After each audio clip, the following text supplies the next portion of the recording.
안녕하세요. 한혜솔입니다. 5월 6일 증시 브리핑 시작하겠습니다. 우리 증시는 월요일 2%대 조정이 나온 뒤 어린이날로 하루 쉬어갔는데요. 혹시 쉬는 동안에 또 돌발 악재가 발생하지는 않을까 마음 졸이면서 확인을 해봤는데 다행히 대외 분위기는 좋았습니다. 먼저 뉴욕 증시 마감 상황 살펴볼까요? 이틀째 랠리를 이어갔는데요. 캘리포니아를 포함해서 미국 20여 개 주가 봉쇄 조치 완화에 들어갔다는 소식과 또 대형 제약사인 화이자까지 코로나19 백신 개발을 위한 임상시험에 들어갔다는 소식이 전해진 덕분입니다. 우선 봉쇄 완화에 신중한 입장을 보여왔던 캘리포니아주가 이날 점진적인 경제 재개 방안을 내놨고요. 플로리다주는 일부 카운티를 제외하고 이날부터 식당과 소매점의 정상 영업을 허가했습니다. 코로나19의 진앙격인 뉴욕주까지도 전날 4단계 봉쇄 해제 일정표를 제시했고요. 이에 경제 정상화에 대한 기대가 높아지면서 투자 심리가 살아나고 있고요. 또 미국계 글로벌 제약사인 화이자는 이날 미국에서 코로나19 백신 후보 물질인 BNT162에 대한 임상시험에 착수했다고 밝혔는데요. 임상시험은 360명을 대상으로 실시될 예정이고요. 독일에서는 이미 지난달 말에 임상시험이 시작됐다고 하네요. 이에 헬스케어 주들이 선전하는 모습을 보였는데 그래도 미 보건당국은 백신 개발에 최소 12개월에서 18개월이 걸릴 것으로 보고 있습니다. 그리고 이날 4월 미국 서비스 PMI가 발표됐는데요. 서비스 경기는 9년여 만에 처음으로 위축 국면에 들어섰습니다. 52.5를 기록하면서 전월 대비 10포인트 이상 급락했고요. 그래도 당초 시장이 예상한 40을 크게 웃돌면서 시장에 큰 영향을 주지는 않았습니다. 다우지수 0.56% 소폭 올랐고요. 나스닥 지수가 1.13% 뛰었고 S&P 500은 0.9% 상승하면서 장을 마쳤습니다. 그리고 국제 유가도 5거래일째 오름세를 이어가면서 꾸준히 정상화 흐름을 보여주고 있는데요. 마이너스 유가를 기록할 만큼 붕괴됐던 수급이 균형을 찾아가고 있습니다. 미국과 유럽의 경제 봉쇄가 단계적으로 풀리면서 석유 수요가 늘고 있고요. 오펙 플러스는 하루에 970만 배럴 감산에 본격적으로 돌입했죠. 게다가 18년 만에 처음으로 노르웨이까지 감산에 동참하는 모습입니다. 서서히 국제유가가 오를 것이라는 기대감이 커지고 있고요. 6월 인도분 WTI 가격 전거래일보다 20.45%나 급등하면서 24달러 56센트의 거래를 마쳤습니다. 하지만 현재 시장에는 큰 불안 요소가 하나 남아있죠. 코로나19 사태의 책임을 둘러싼 미국과 중국의 갈등인데요. 트럼프는 중국에 책임을 묻기 위해서 1조 달러 규모의 관세를 물릴 수 있다고 한 상황이고 또 코로나19의 발원이 중국 우한 바이러스 연구소라는 주장을 계속 펼치고 있잖아요. 이에 대한 근거가 있다면서 다음에 보고할 것이라고 밝혔는데 이로 인해 미국과 중국의 관계가 갑자기 어떻게 틀어질지 또 무역전쟁이 재발하는 건 아닌지 그 우려가 높아지고 있는 게 시장의 큰 부담입니다. 현재 시각 오후 2시 7분 지나고 있는데요. 해외 증시 훈풍과 또 국제 유가 상승에 힘입어 오늘 국내 증시는 양지수 모두 빨간불을 켰습니다. 코스피가 1.34%, 코스닥이 또 2.12% 오름세를 기록하고 있는데요. 코스피 시장은 개인과 기관의 매수세가 지수를 끌어올리고 있고요. 코스닥 시장은 외국인과 기관이 동반 사자세입니다. 종목별로는 국제유가 상승에 점유와 조선주들이 상승세를 보였고요. 월요일에 말씀드렸듯이 주요 해외 육가공 공장이 폐쇄하면서 국내 닭고기의 가격 상승이 예상된다는 분석 덕에 오늘도 육계 관련주들 마니커 F&G와 마니커, 체리그룹, 할인 등이 굉장히 가파르게 올랐습니다. 언택트 문화 확산으로 전자결제 시장이 성장 기대감을 받고 있고요. KG 모빌리언스와 KG 이니시스 그리고 다날 모두 오름세입니다. 다른 시장 이슈들은 키워드로 같이 만나보겠습니다. 첫 번째 키워드, 원유 ETN 꼭 사고 싶다면 이걸 사라. 원유 ETN에 둘러싼 논란은 계속되고 있습니다. 구독자들 중에서도 원유 ETN에 투자를 했다가 손실폭이 너무 커서 이렇게 머리가 막 지끈지끈 하시는 분들이 계실 것 같은데요. 원유 ETN에 큰 문제가 생기기 시작한 것은 바로 괴리율 때문입니다.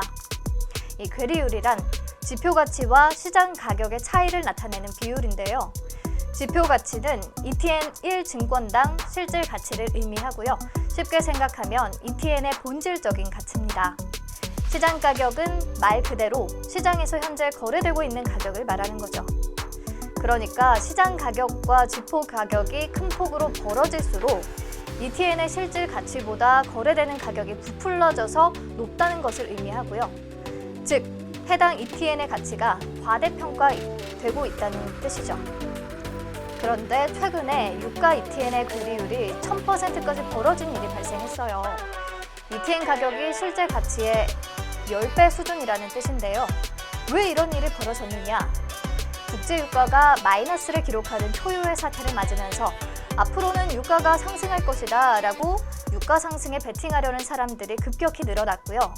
그래서 원유 선물 ETN에 엄청난 매수세가 몰리기 시작했죠. 원유 선물 ETN은 기초자산이 원유 선물 가격이니까 유가가 오르면 당연히 수익이 날 테니까요. 원래 ETN의 경우에 유동성 공급자가 괴리율이 너무 크게 벌어지지 않도록 관리를 합니다. 보통 증권사가 이 유동성 공급자 역할을 맡게 되고요. 매수 수요가 너무 많으면 매도 물량을 쌓고 또 매도 수요가 많으면 매수 물량을 쌓는 식으로 괴리율 관리를 해왔어요.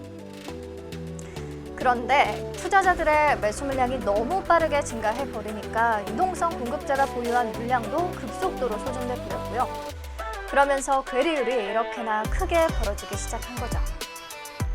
그런데 괴리율이 벌어지는 게 도대체 왜 문제가 되냐고요? 주가도 그렇고 세상 모든 것들은 제자리를 찾아가려는 성질이 있죠. 급등한 괴리율도 증권사의 유동성 공급 기능이 정상적으로 회복이 되면 다시 시장 가격이 지표 가치에 수렴할 가능성이 높기 때문입니다. 즉, 유가가 그대로일지라도 괴리율이 좁혀지면 투자자들은 손실을 볼 수밖에 없는 거죠. 이 때문에 거래소가 투자자들을 보호한다고 매매 정지 조치를 취하기 시작했어요. 우선 괴리율이 20% 이상인 원유 ETN 종목은 괴리율이 12% 안쪽으로 들어올 때까지 한 가격으로만 거래를 진행하는 단일가 매매를 시행 중이고요. 단일가 매매가 이루어지는 중에도 괴리율이 30% 이상으로 벌어지면 3거래일간 거래가 정지가 됩니다. 이 룰에 따라서 삼성 레버리지 WTI 원유 선물 ETN, 그리고 QV 레버리지 WTI 원유 선물 ETN, 신한 레버리지 WTI 원유 선물 ETN, 미래에셋 레버리지 원유 선물 혼합 ETN, 이렇게 4개 종목이 거래 정지와 재개를 계속 반복해 왔는데, 거래를 재개했던 지난 4월 27일 가격 급락에도 불구하고 괴리율이 30%를 넘어가면서 4월 28일과 29일, 5월 4일 이렇게 3거래일 동안 거래가 중단됐습니다. 그런데 보세요. 이 거래가 중단됐던 5월 4일에 오히려 괴리율은 더 벌어졌습니다. 오늘 거래 재개가 되기는 했지만 하한가를 기록한다고 해도 다시 또 정지될 확률이 굉장히 높죠. 오늘 4개 종목의 희비도 괴리율에 따라서 엇갈리고 있는데요. 삼성과 QV 레버리지 원유 선물 ETN은 급락세를 보이는 반면에 신한과 미래에셋의 경우 큰 폭의 오름세를 기록하고 있습니다. 쉬는 동안에 국제유가가 20%대 넘게 올라줬지만 높은 괴리율 때문에 두 종목은 쫙 미끄러지고 있는 것 같네요. 그런데 유가 선물 ETN, 이렇게 논란이 큰 와중에도 이제 정말 국제유가가 상승 흐름을 이어갈 것으로 보이니까 좀 사봐도 되지 않을까 하는 생각을 하시는 분들 있을 거예요. 코로나19 봉쇄 완화로 수요도 조금씩 늘어나고 또 오펙 플러스가 감산에도 적극 나서고 있으니까 제자리를 찾지 않겠냐라는 전문가들의 예측도 나오고 있기는 하죠. 그래서 꼭 원유 레버리지 ETN을 사고 싶다면 괴리율이 낮은 종목에 투자할 것을 좀 추천을 드릴게요. 기왕 한다면 현재 가장 괴리율이 낮은 미래에셋 레버리지 원유 선물 혼합 ETN에 투자하는 것이 가장 현명한 방법으로 보이네요. 그리고 체크하셔야 할 것이 WTI 선물 연계 ETN의 기초 구성 종목이 조기 변경됐거든요. 지수 산출 기관인 S&P의 월물 교체로 인해서 5월물에서 7월물로 조기 변경이 됐고요. 오는 7월에서 13일로 예정된 롤오버 기간에는 7월물을 8월물로 교체할 예정입니다. 선물 가격 보실 때 이제 8월물 가격을 확인하셔야겠습니다. 네, 다음 키워드 같이 볼게요. 오늘 시장 살펴보다가 조금 관심 가는 종목이 생겨서요. 내용 같이 좀 볼까 합니다. 차바이오텍 수급이 너무 좋다. 사실 조금 개인적으로 최근 눈여겨봐온 종목이기는 한데요. 차트를 보시면 굉장히 가파른 상승 그래프를 그리고 있습니다.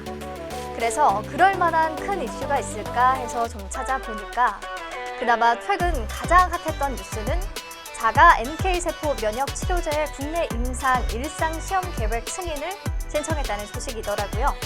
NK세포는 인체에 존재하는 가장 강력한 면역 세포입니다. 바이러스와 암이 침투하면 가장 먼저 대응하는 세포죠. 특히 이 세포는 암세포와 정상세포를 구별해 암세포만 공격을 하고 또 제거하고요. 암세포뿐 아니라 암줄기세포까지 효과적으로 제거하기 때문에 암의 재발과 전이를 막을 수 있는 획기적인 세포 치료제로 주목받고 있습니다. 차바이오텍은 독자적인 세포 배양 기술을 적용해서 이 NK세포 면역 세포 치료제 CBT101을 개발했고요. 이 기술은 NK세포 증식력을 약 2000배 높인다고 해요. 5에서 10% 수준인 NK세포 활성도를 90%까지 향상시켜서 항암 효과를 크게 강화한다고 합니다. 이에 대한 국내 임상 일상 시험 계획을 제출한 거고요. 이번 임상 일상에서 고형암 환자를 대상으로 CBT101의 안정성과 내약성을 평가할 예정이고요. 최대 투여 용량과 임상 이상에 투여할 권장 용량을 결정할 계획입니다. 이미 난소암과 간암, 그리고 위암, 교모세포종 등 다양한 동물 모델에서 치료 효과가 확인이 됐고요. 재발성 교모세포종 환자를 대상으로 한 연구자 임상에서도 유의미한 결과를 얻었다고 하거든요. 그래서 앞으로 진행될 임상시험에서 또한 좋은 결과가 기대되고 있고요. 신속한 임상을 통해서 상용화를 가속화한다는 계획이거든요. 이런 기대감이 주가에 좀 반영되고 있는 것 같고요. 특히 좀 눈여겨볼 만한 부분이 최근 수급 상황인데요. 보시면 외국인과 기관의 동반 매수세가 계속해서 유입이 되고 있거든요. 최근 4거래일간은 프로그램 매수세도 큰 폭으로 유입이 됐죠. 저는 이렇게 수급이 받쳐주는 종목은 추가 상승 모멘텀이 더 있다고 보거든요. 그리고 주봉 차트로 보면요. 최근에 아무리 많이 올랐다고 해도 그렇게 높은 주가 수준이 아니거든요. 물론 분홍색 매물대가 굉장히 두텁게 형성돼 있고 또 뚫고 올라가기가 쉽지 않아 보이기는 하는데요. 거래량 터지면서 수급이 받쳐주고 있기 때문에 만약 이 가격대에서 잘 버티고 뚫고 올라가 준다면 추가 상승 여력이 충분하다고 보여집니다. 오늘 52주 신고가 갱신하면서 저뿐만 아니라 많은 투자자들의 관심을 받지 않을까 싶네요. 네, 오늘 브리핑은 여기서 마무리하겠습니다. 내일 다시 만나요.